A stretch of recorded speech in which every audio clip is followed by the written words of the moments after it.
L'exposition Terre, Terrain, Territoire, qui a ouvert depuis une semaine, mais que nous présentons de façon officielle ce soir. Alors vous êtes bien sûr dans l'exposition. Il faut imaginer, vous êtes vraiment dans cette salle immersive et normalement il y a du son. Donc il faudra revenir pour écouter les vidéos qui durent à peu près une demi-heure.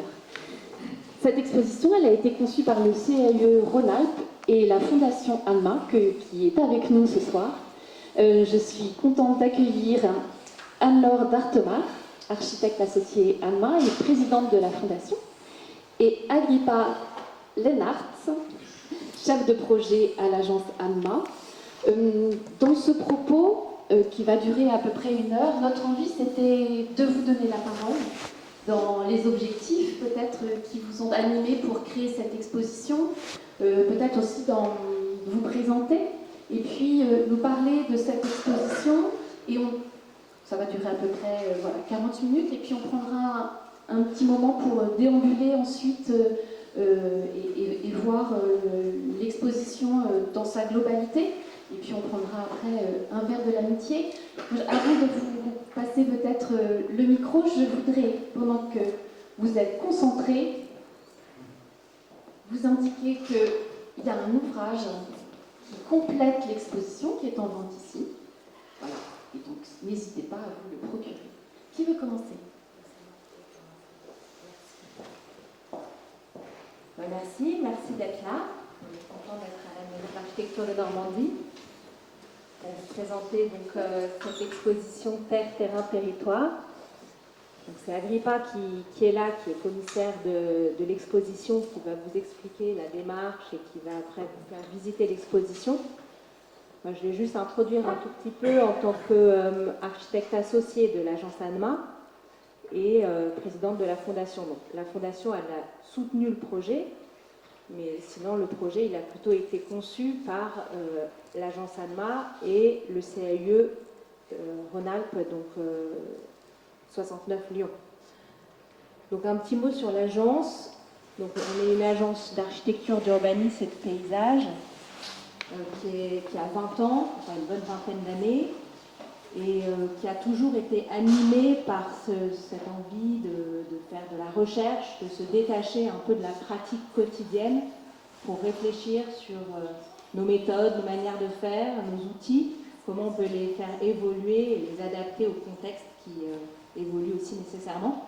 On a toujours fait un peu de recherche et on a des projets très variés à toutes les échelles, tout type de programme. Et donc cette recherche-là qui nous intéresse ce soir, pas que je peux passer, elle est née donc d'une volonté du CAE 69 qui avait initié une démarche avec l'école urbaine de Sciences Po suite à une actualité brûlante du moment en 2019, donc sur les prix du foncier qui avaient une envolée exponentielle. Et ils se sont dit, tiens, il faut travailler ce sujet, sensibiliser le public et le grand public à cette question du foncier et du prix du foncier et essayer de comprendre quels sont les mécanismes qui déterminent les prix du foncier. Et donc ils sont venus nous chercher en disant, vous aviez fait une exposition en 2014 sur le prix du logement. Comment est-ce qu'on détermine aujourd'hui le prix du logement ? Est-ce que vous pouvez nous accompagner sur le prix du foncier ? Et donc, on a entamé ce travail. Et puis, petit à petit, on a un peu dévié et on s'est intéressé au mécanisme de l'aménagement et de cette valeur qu'on donne au sol, qui est aujourd'hui souvent limitée à la constructibilité. Comment est-ce qu'on peut changer notre regard pour déterminer autrement la valeur du sol. Donc l'exposition, elle a été inaugurée la première fois en début 2022 à Lyon. Et donc depuis, elle est itinérante. Donc on est content parce qu'à chaque fois, c'est des aventures complètement différentes. On a on a eu trois versions maintenant de l'expo, parce qu'en fonction des salles, c'est différent. Donc voilà, aujourd'hui à Rouen, et donc je vais laisser la parole à Agrippa. Je vais vous expliquer donc l'exposition et comme on continue de chercher, parce que ce n'est pas un sujet c'est pas terminé, on n'a pas donné les solutions, c'est des pistes. Hein. On a donc sorti un livre, une publication très récemment, là au mois d'octobre, et puis on continue de chercher. Voilà. Merci beaucoup Anna. Bonjour à tous et merci d'être là ce soir. Donc, manifester un intérêt pour ce sujet. Voilà, par quoi je vais commencer. Juste pour rappeler un peu le format, là, je vais être assez court. Hein, je vais prendre une quinzaine de minutes pour vous montrer un peu notre approche, d'où est née cette exposition, pourquoi est-ce qu'on a fait ça, et ce qui est intéressant, c'est de savoir en quoi un architecte, quelle est l'approche d'un architecte, comment un architecte se saisit de ce sujet du sol. C'est assez intéressant parce que notre métier, il a un rapport au sol assez particulier. Parce que moi, je suis effectivement architecte urbaniste, et donc c'est aussi à travers notre pratique et notre expérience professionnelle que cette exposition, enfin tout ça naît effectivement de ce regard spécifique qui est celui de l'architecte et de l'architecte urbaniste. Donc voilà. Donc je vais prendre 15 minutes pour vous parler de ça, et ensuite ce que je propose, c'est que vous puissiez ensuite poser des questions pendant 20 minutes. Voilà, après si vous le souhaitez. Toutes les questions sont bienvenues. Et ensuite, on fait un petit tour de l'exposition et je vous montre un peu, pas dans le détail, mais globalement des clés pour lire l'exposition. Voilà. Donc, effectivement, je vais commencer par parler de ça, de notre rapport à nous en tant qu'architecte au sol. Donc, je vous montre une coupe qui est une coupe classique de celle d'un architecte de l'agence Annemain. Ça, c'est un concours qu'on a gagné il n'y a pas longtemps sur une école. Et effectivement, traditionnellement, le sol est représenté par une ligne noire parce qu'effectivement, le sujet, c'était pas vraiment ce qu'il y a en dessous. Moi, en tant qu'étudiant, on ne m'a jamais appris vraiment ce qu'il y a en dessous, à part des choses assez simples. Par exemple, si vous êtes sur un coteau comme ça, on se dit que ça va être un peu compliqué de construire, ou si on est sur un marais, on a une notion, mais c'était pas vraiment le sujet. Et traditionnellement, dans la manière de le représenter, effectivement, c'est une ligne noire. Et toute l'expression graphique, tout l'art de l'architecte, de savoir représenter, c'est de représenter en coupe la structure, le bâtiment, le plein, le vide, l'espace, mais pas ce qu'il y a en dessous. Voilà. Et en fait, notre propos dans l'exposition, c'est aussi de dire que nous, on a envie, si vous voulez, de s'intéresser à ce qui est en dessous, mais le cadre dans lequel on se trouve, c'est-à-dire la commande, les enjeux économiques qui sont ceux des constructeurs, des promoteurs immobiliers, des aménageurs, des collectivités, de tous ceux qui travaillent autour de la question de la fabrication de la ville, ils poussent en fait à oublier ce qui est en dessous. Parce que ça coûte cher de faire des études, parce que ça coûte cher les expertises, les gens qui sont les experts de ce qui se passe en dessous, les géologues, les pédologues, les hydrologues, etc., sont des gens qui traditionnellement ne sont pas vraiment en lien avec le métier de la construction, et que ça coûte cher de les mobiliser, et que c'est déjà tellement compliqué aujourd'hui de trouver une équation économique pour construire, que rajouter une couche en plus, c'est compliqué. Donc voilà, ça c'est un constat, et nous en tant qu'urbanistes, quand on pense, on va dire, à l'échelle d'un territoire un peu plus large que l'échelle d'un projet, c'est là où on se rend compte effectivement de tout l'intérêt de comprendre le fonctionnement du sol et d'adapter le projet à cette question-là. Et donc, cette exposition est née un peu de ça, de ce sentiment qu'on a besoin de prendre en compte cette question dans le projet, mais qu'aujourd'hui, on a besoin de convaincre les gens avec qui on travaille et de sensibiliser à ce sujet pour que ça puisse devenir une donnée d'entrée dans les projets. Voilà. Donc en gros, notre approche par rapport à ce sujet, elle a été double. Ça, c'est une photo de l'exposition à Lyon. Comme on est dans un cadre économique et que nous, pour qu'on atterrisse sur ce sujet, pour être un peu cohérent, il faut qu'on fasse une démonstration économique. Donc cette exposition, elle parle d'économie. Une agence d'architecture n'a pas forcément vocation à parler d'économie, mais en réalité, si on veut être cohérent et convaincre des décideurs, il faut qu'on parle d'économie. Donc on pose la question de la valeur. Voilà. Le foncier, aujourd'hui la valeur du sol, c'est surtout une valeur foncière qui se détermine par rapport à une constructibilité. Combien de SDP on peut faire, combien de surface de plancher on peut dégager, combien d'étages on peut monter, quelle est la valeur économique du sol, c'est surtout ça. Voilà. Mais par contre, toutes les autres caractéristiques du sol, ces fonctionnalités écologiques, ce ne sont pas des sujets aujourd'hui qui rentrent en compte de la question de la valeur économique. Donc c'est ça une des questions qu'on pose.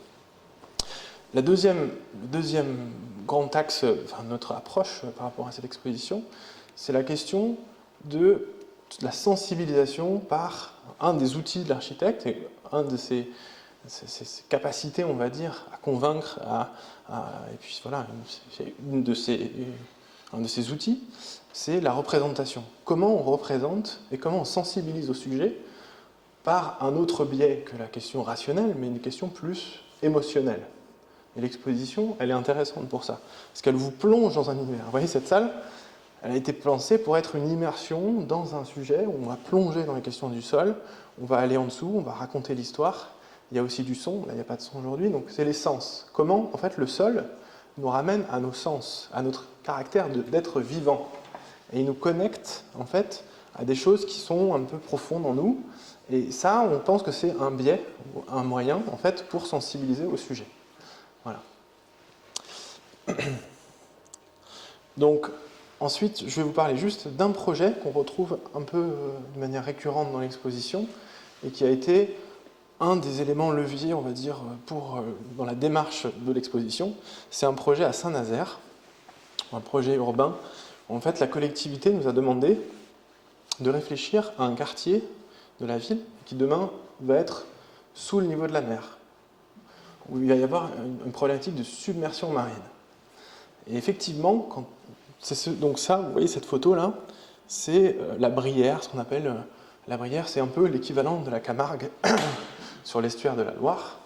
Donc c'est un grand delta, enfin pas un delta, pardon, c'est au niveau de l'estuaire de la Loire, et il y a des millions d'années, non, des milliers d'années, pardon, la mer montait dans la Brière pendant la marée haute et se retirait. Donc il y avait un mouvement de va-et-vient de la mer sur cet espace-là. En construisant la ville de Saint-Nazaire, comme beaucoup de villes, on a coupé la relation hydraulique entre le marais et la mer pour faire le port, pour faire les infrastructures, etc. Tout ça, c'est expliqué dans ces vidéos. Et du coup, en fait, la problématique de demain, l'eau monte et va inonder cet espace, comment on fait pour penser la ville avec ça? Donc, je vais être très court, mais en gros, notre proposition, elle a été de retrouver ce mouvement de va-et-vient de la mer, ce qui a des conséquences assez grandes, vous imaginez bien, pour les services de la ville, pour la manière de concevoir la ville, etc. Mais on s'est buté sur un sujet, c'est que la collectivité avait acheté ces fonciers et comptait construire dessus, construire des logements, bon, que ce soit sur pilotis ou pas, etc.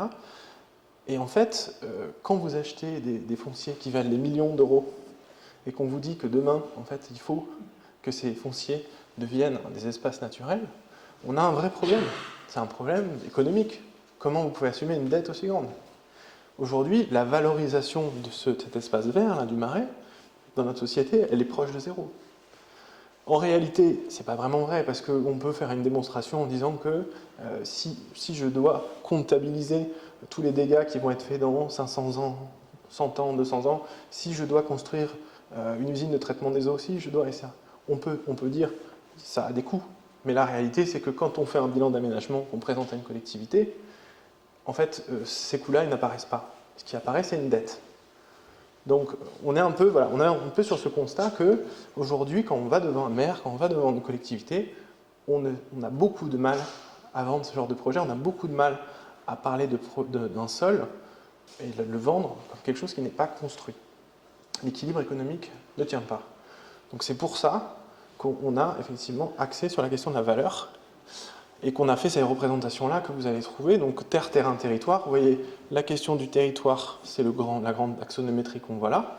Donc on dessine le territoire avec cette manière-là de représenter à la fois le plan et la coupe en même temps. Hein. Vous voyez là, le socle rocheux, ce qu'on voit en orange avec les petits losanges, là, ça c'est le socle de Bretagne, l'ancien socle breton, qui a été érodé par la Loire. Vous voyez la Loire qui a déposé des sédiments et qui en fait allait faire ses va-et-vient avec la mer. Et vous voyez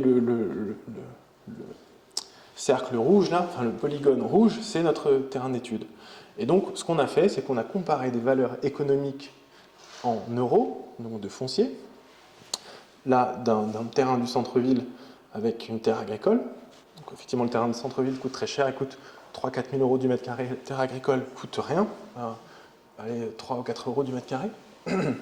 Et par contre, on a comparé cette valeur économique avec une valeur écologique calculée en lombric par mètre carré, nombre de vers de terre par mètre carré. Parce qu'en fait, nous, on a travaillé avec beaucoup de scientifiques sur le sujet, et un indicateur du sol intéressant, c'est le nombre de lombrics qui est au mètre carré, parce que ça vous raconte la vie qu'il y a dans le sol. Et en fait, on se rend compte que les valeurs sont inverses, c'est-à-dire que ce petit terrain agricole, là, qui n'est pas un terrain agricole industriel, mais un terrain, on va dire, de pâturage un peu classique, eh ben, il y a énormément, enfin, il y a beaucoup de vie là-dedans. Il peut capter de l'eau, il capte du carbone, il y a de la biodiversité, etc. Donc tout ça, c'est une valeur. Mais notre société considère que sa valeur économique est extrêmement faible. Donc la réponse logique, c'est on peut construire là-dessus, ça coûte pas cher, c'est facile à urbaniser, et on vient détruire ce sol. Voilà. Ça, c'était un peu le propos, enfin, globalement, ce qu'on a essayé de raconter par rapport à ce territoire. Voilà, et je vais vous raconter trois clés de lecture que j'ai un peu abordées déjà, qu'on retrouve dans le livre. C'est un peu une espèce de maturation après l'exposition. On a essayé de clarifier un peu le propos en 3 points. Donc le premier point, c'est un peu ce que j'étais en train de dire, c'est de comparer, ça aussi c'est une thématique de l'exposition, c'est qu'on a ce contraste entre 2 couleurs qui représentent 2 concepts. Le orange qui représente la question de la valeur écologique et de la vie. Voilà. C'est un choix, parce que c'est une couleur forte, etc. Donc tous les sols qui sont très orange dans l'exposition, ça veut dire qu'ils sont chargés en matière organique, en vie.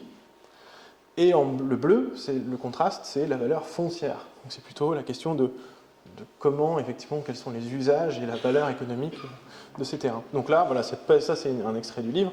Et donc là, on essaye de raconter, effectivement, les liens qu'il y a entre ces fonctionnalités écologiques du sol à gauche et un territoire.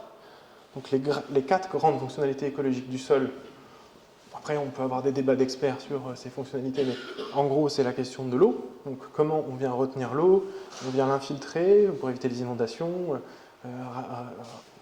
remettre de l'eau dans les nappes phréatiques, la question de la fertilité pour l'agriculture, la question de la biodiversité et de captation de CO2. Donc ça, c'est un peu complexe, mais en gros, c'est des différents types de sols qui ont ces différentes fonctions. Et après, on peut analyser, par exemple, un terrain, une forêt. On peut dire, cette forêt, elle va avoir cette fonction-là, cette fonction de biodiversité, cette fonction de CO2, et ça donne une valeur écologique à ces terrains. C'est une manière d'analyser sur d'autres critères que la question simplement de la valeur foncière. Voilà. Et on voit en fait que tout ça participe à un équilibre d'un territoire. Un territoire, il y a besoin de penser à une question d'équilibre du cycle de l'eau. Il y a besoin de penser à un équilibre agricole, de comment on se nourrit. Voilà. Donc tout ça, il y a un lien entre terre, terrain, territoire. C'est pour ça que ces 3 termes sont accolés. Et ensuite, à droite, c'est la question de la valeur foncière. C'est le sujet qu'on connaît plus quand on est architecte ou urbaniste en théorie. Donc là, on a présenté un exemple assez classique. En fait, on montre qu'il y a une création de valeur quand on passe classiquement d'un pavillon qui est en extension urbaine, enfin, en périphérie d'une ville, quand le PLU le permet et que il y a des infrastructures pas loin, qu'il y a une tension foncière, et ben on se rend compte que cette parcelle, elle peut devenir potentiellement une création de valeur si on construit un immeuble dessus. Effectivement, un promoteur immobilier va faire une opération, il achète la maison, il construit, et la création de valeur est très importante. Voilà. Et tout ça est encore une fois relié à des questions de territoire, d'infrastructure, etc. Voilà, ça c'est donc la légende de tous les sols qui sont présentés dans l'exposition. Donc encore une fois, la question de l'orange, l'orange représente la vie dans le sol. Donc à gauche, c'est tous les sols qui sont l'humus, etc. C'est la partie externe du sol, donc ce qu'on appelle le sol. Ensuite, plus on va vers la droite, plus on va se retrouver sur les sédiments. Là, c'est une manière un peu scientifique de classifier ces sédiments selon des critères de taille et des critères de nature de sédiments. Et ensuite, quand on arrive à droite, on est sur des sols anthropisés, donc il n'y a plus de couleur, donc il n'y a plus de vie. C'est aussi ça, un des discours qu'on veut donner dans cette exposition, c'est que quand on construit la ville aujourd'hui, souvent, eh bien, on enlève ces bons sols et on les remplace par ce qu'on appelle des anthroposols, des remblais en fait. On vient remblayer avec du sable, tout ce qu'on trouvait depuis toujours sous la main, et puis on remblaye comme ça, et en fait il n'y a plus de vie là-dedans. Et en général, on met une couche de béton, et du coup l'eau ne passe pas, et donc on a des problématiques d'îlots de chaleur, etc., de pollution. Donc voilà. Et à droite, on a tout ce qui est les roches. Et donc quand on applique ça à une coupe, ça donne ce résultat-là. Et donc là, c'est aussi une manière de représenter les différents types de métiers qui travaillent autour de ces questions-là. Et ce qu'on essaie de raconter aussi à travers ce dessin-là, c'est qu'il faudrait qu'il y ait plus de collaboration entre les sciences naturelles, enfin, tous les experts qui s'occupent de toutes les choses que vous voyez à gauche, donc le sol vivant dont je vous ai parlé, donc c'est plutôt les pédologues qui travaillent sur la question, les géologues qui travaillent sur les questions de roches, etc., les hydrologues qui travaillent sur la question de l'eau, dans le sol, dans l'eau, les écologues travaillent sur la relation entre les espèces et les écosystèmes avec ces sols, et les paysagistes, voilà, qui travaillent aussi sur ces questions-là. Et en fait, on se rend compte, quand on pousse un peu les sujets, que tous ces gens-là aussi sont cloisonnés dans leur métier et ont assez peu de relations les uns avec les autres. Et ces choses sont en train de se décloisonner. Quand on a fait le livre, après, en parlant avec tous ces experts-là, on se rend compte qu'il y a un besoin de plus en plus de venir croiser ces expertises. Parce qu'en fait, tout ça est systémique. Donc voilà, beaucoup d'écologues vous diront moi je suis un spécialiste des milieux, de certains milieux, de certains écosystèmes, etc., mais je ne connais pas grand-chose au sol. Quand je fais une étude faune-flore qui est importante dans un projet, je ne parle jamais de sol. Or, je sais que c'est primordial. La question du sol est une question très oubliée. Donc voilà, tout ça pour dire qu'il y a besoin aujourd'hui d'intégrer les questions de sol dans les projets, de faire travailler ces gens-là ensemble, et surtout de les faire travailler avec nous, l'équipe de maîtrise d'œuvre que vous voyez à droite, que sont les architectes, les ingénieurs, etc., les géotechniciens. Voilà, une dernière chose, un dernier concept de cette exposition, c'est la question du cadre de la fabrique urbaine. Ça reboucle un peu avec ce que je disais au tout début. C'est-à-dire que c'est peut-être un peu fort, hein, ça, mais en fait, une des grandes problématiques qu'on identifie aujourd'hui dans notre métier et qu'on a envie de faire bouger, c'est que tout ce monde de l'immobilier, ce monde de l'urbanisme et de l'architecture tourne autour d'une vision du sol qui est celle du foncier. Dans la tradition, dans la réalité, c'est ça qui est le cœur du sujet. Le sol, c'est vécu comme une contrainte. C'est quelque chose qui coûte de l'argent. Voilà. Et ça, c'est ancré dans les mentalités. Ça, c'est la culture aujourd'hui de l'aménagement qui est en train de changer. Hein. Mais c'est très difficile à faire changer. Quand économiquement, ça coûte de l'argent, quand c'est une contrainte, comment voulez-vous que des acteurs économiques se saisissent de ce sujet sans le vivre comme une contrainte? C'est très difficile. Donc voilà. Donc il y a très rapidement, on a défini 3 cadres. En fait, nous, en tant qu'architectes, on se retrouve dans le cadre technique.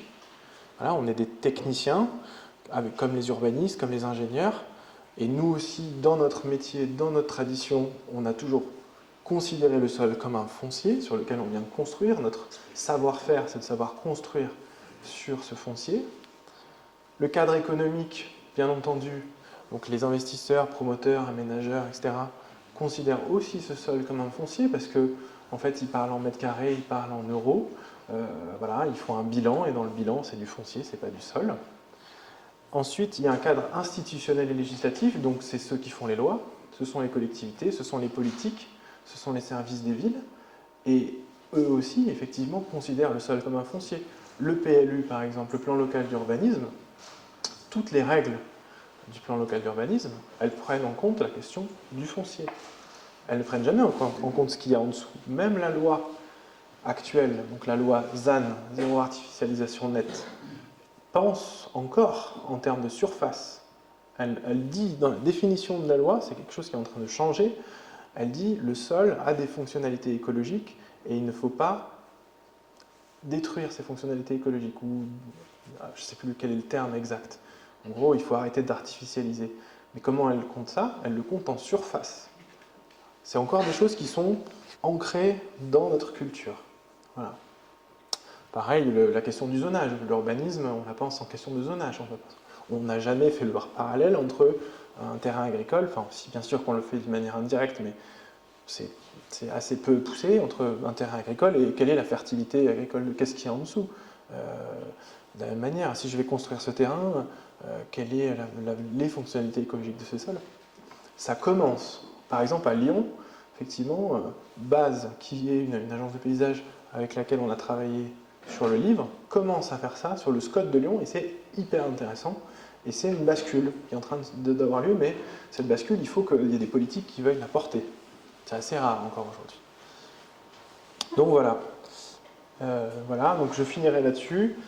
Ça, c'est donc tous les gens qu'on a rencontrés dans le cadre du bouquin qui fait le suite de l'exposition, pour dire qu'en fait, ce projet de recherche Terre, Terrain, Territoire, c'est aussi une manière pour nous de nous armer et de venir mettre ensemble beaucoup de regards sur le sol différents, beaucoup d'expertises différentes, parce que le sol est un sujet extrêmement complexe qui peut être regardé par plein de regards différents. Donc là, en fait, c'est un peu dans la même thématique que l'exposition. On part de la question écologique, donc le orange, le sol comme une troisième dimension, et on arrive jusqu'à la question économique. Et de là, on balaye plein de disciplines différentes. On commence par des écologues, des pédologues. On regarde aussi leur regard en termes de droit, donc on parle avec des juristes. Ensuite, on parle avec des ingénieurs, des élus, des politiques. Voilà. Et ensuite, on arrive sur la question du projet avec des hydrologues. Et ensuite, on finit sur des questions d'économie, où on vient interroger notamment un économiste assez connu qui s'appelle Harold Levrel, qui travaille sur les questions d'intégration de la nature dans l'écologie, qui aujourd'hui dirige beaucoup de programmes de recherche sur le sujet. Et voilà, et donc tout ça pour vous montrer que cette question du sol, elle balaye effectivement beaucoup de thématiques qu'on a essayé de traiter dans ce livre, et qu'on essaye de vulgariser, parce qu'on a conscience que le sujet est complexe, mais qu'en revanche, on peut, à travers des dessins, à travers voilà, une dose de vulgarisation, on peut le transmettre à un public assez large. Vous avez cette fameuse coupe mémoire dont je vous ai parlé, qui raconte la mémoire voilà. Là, on a pris des exemples, c'est assez rigolo, c'est comme une espèce de palimpseste, où on a des exemples parisiens, là on a Paris-Haussmann, on a là la rue Amelot à Paris, je ne sais pas si vous connaissez, vers la Bastille, où en fait on voit les fortifications, etc. Enfin, toute l'histoire. Et tout ça, ce sont des dessins qui sont basés sur des vraies coupes archéologiques. Hein, on a travaillé avec une archéologue à Lyon qui nous a donné des relevés archéologiques. Donc tout ça, ce sont des vrais relevés archéologiques. Vous pouvez voir, tout ça est à noter. Ensuite, là, vous avez une petite explication de Terre, Terrain, Territoire, donc ce ce dont on a parlé tout à l'heure. Ça, c'est la première partie. Avec aussi cette frise-là qui est derrière vous, et cette frise, elle vient raconter donc, sur les trois sujets Terre, Terrain et Territoire, l'évolution depuis l'après-guerre jusqu'à aujourd'hui.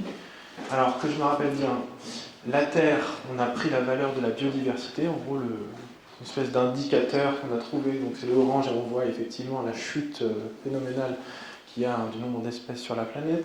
Ensuite, la question du terrain, donc de la valeur du foncier en France, avec un indicateur, alors je ne me rappelle plus exactement quels sont les indicateurs, je vais vous dire la vérité, et là en fait on voit qu'il y a eu une augmentation très très forte là, à la fin des années 90, qui correspond à peu près à une période de financiarisation de l'immobilier en France, où les investisseurs, notamment américains, sont venus investir notamment le marché du bureau, etc., etc. Et on a une décuplage de la valeur foncière en France. Et ensuite, la question de l'artificialisation avec le territoire, donc c'est la courbe noire, et on voit que c'est une courbe relativement continue, et qui commence à continuer encore aujourd'hui, même si en réalité aujourd'hui ça s'infléchit un petit peu. Donc voilà, le point de croisement ne veut pas dire grand-chose, c'est un simple artefact. Voilà. Donc ça c'est la première partie de l'exposition. Ensuite, il y a ce qu'on appelle les règles du jeu. Donc vous avez la valeur du sol, donc c'est ce dont je vous parlais là sur Saint-Nazaire. Donc là on s'est un peu amusé effectivement à prendre des types de terrains qu'on trouve habituellement dans un plan local d'urbanisme, les terrains agricoles, les terrains pavillonnaires, les terrains de centre-ville, etc. Et on a fait un travail un peu scientifique de caractérisation de sa valeur vénale. Alors vénale, c'est la valeur foncière réelle, on va dire, c'est pas la valeur par anticipation, la valeur à laquelle vous pouvez se négocier aujourd'hui un bien sur le marché. Donc voilà, on a fait ça à partir de données qu'on avait sur le territoire. Et ensuite, on a comparé donc, ces terrains. Donc on a représenté à chaque fois la représentation du terrain, on l'a fait en surface, on a montré qu'on s'intéresse à la surface, qu'on a comparé avec la Terre.